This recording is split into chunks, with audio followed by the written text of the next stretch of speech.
그날에는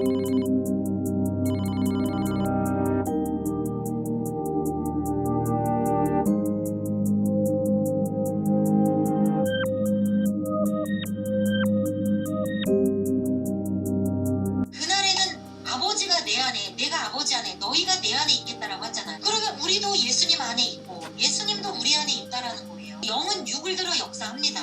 엘리야의 심령으로 엘리야의 영이 세례 요한에게 함께 했었잖아요. 강사님께서 방금 엘리야의 영이 세례 요한에게 함께 하셨다고 하면서 엘리야의 영이 세례 요한 속에 들어와서 세례 요한을 들어 쓰고 있다고 하시는데, 그 주장은 이만희 총회장이 초창기 그 통일교 사람에게 배워서 그렇게 하는 겁니다. 엘리야의 영이 세례 요한에게 재림했다는 표현은 제일 먼저 통일교 문선명 씨가 주장했고, 또 거기서 배운 이단 중에 정명석 씨도 그렇게 주장을 하는데요. 유튜브 강의 가서 보시면 그쪽의 강사들이 지금도 그렇게 강의하고 있는 걸 볼 수 있습니다. 그리고 유대 종교인들이 세례 요한에게 너가 엘리야냐 라고 묻자 세례 요한이 아니라고 하지 않습니까? 또 마태복음 17장에 예수님이 변화산에 올라갔을 때 모세와 엘리야가 흰옷을 입고 천국에서 내려와서 제자들이 보는 데서 예수님과 만나지 않습니까? 세례 요한이 엘리야의 심령으로 회개하라고 외쳤다, 이러면 말이 되지만 엘리야의 영이 세례 요한에게 들어왔다, 이건 두 사람의 인격이 한 사람 속에 공존하고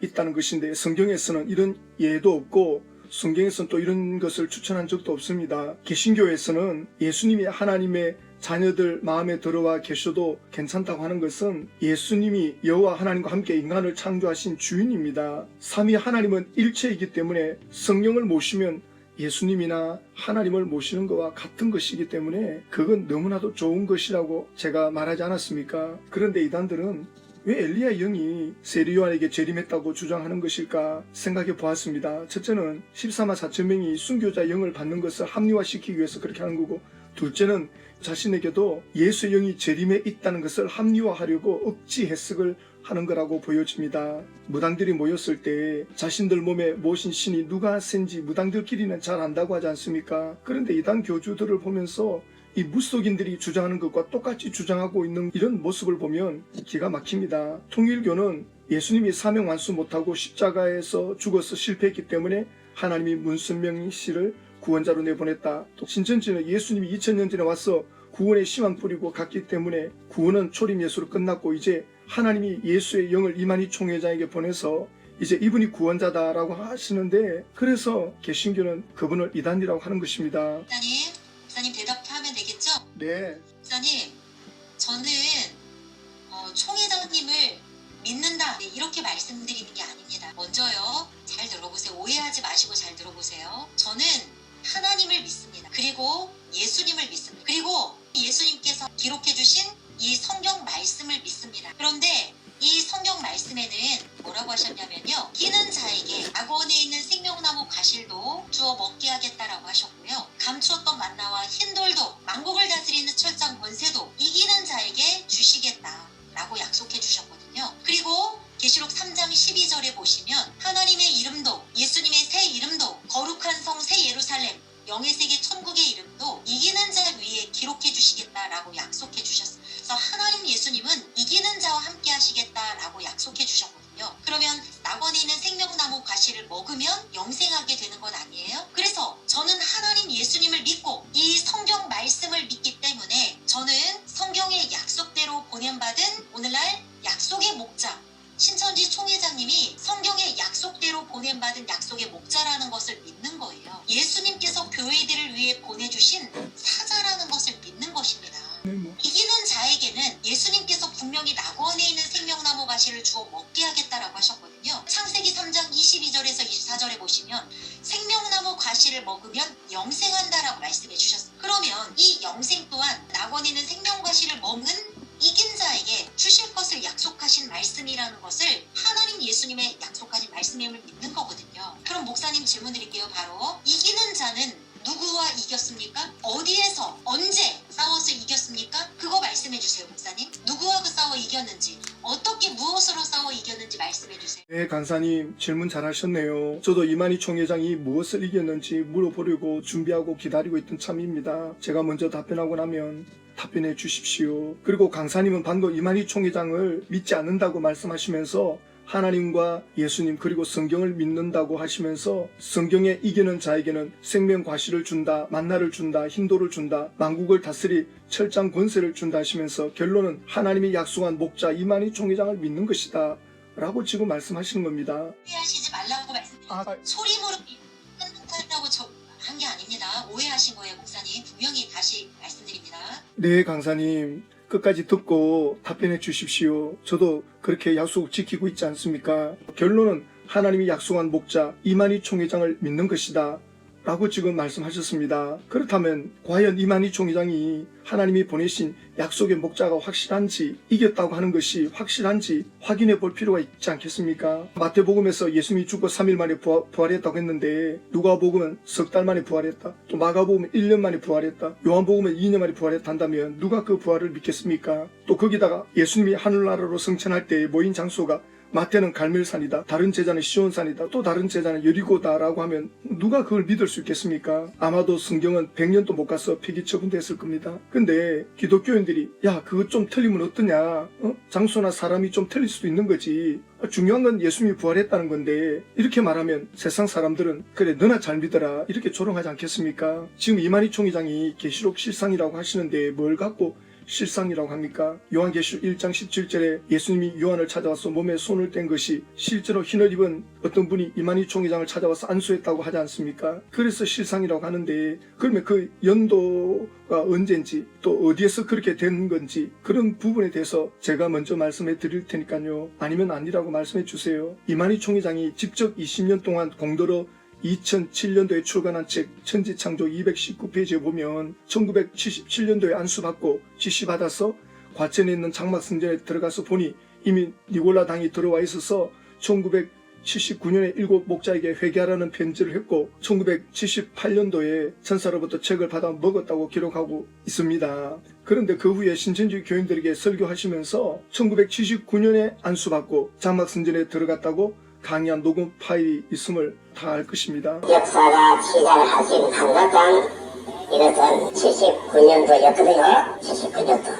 그때에 제가 총을 만들어 사로로 갈 적에는 그 흰옷 입은 사람이 이렇게 안수하고 그러진 않아 그냥 서서 말만 한 것이었습니다. 그런데 그 년도에서는 머리에다 안수를 하면서나 지시가 있었기 때문에 그렇게 출발을 해서 서울로 올라온 것이었는데 이렇게 해서 세월이 흐르고 보지 않겠습니까? 그런데 앞뒤가 안 맞는 게 너무 많은 거야. 이상한 게 한두 개가 아니야. 그 후에 계시록 완전 해설이라고 하는 책 첫 페이지 머릿말에 보면 1980년도에 안수받고 지시받아서 장막성전에 들어갔다 이렇게 기록한 책 내용이 인터넷에 다 공유되고 있습니다. 한번 확인해 보시고 답변 주십시오. 예수님이 세례 요한에게 세례받은 장소를 마태는 요단강이다, 마가는 갈릴리다, 또 야복강이다. 그러면 아무도 안 믿을 것입니다. 이만희 총회장이 안수받은 연도를 바꾸는 이 이유가 기억력의 문제가 아닙니다.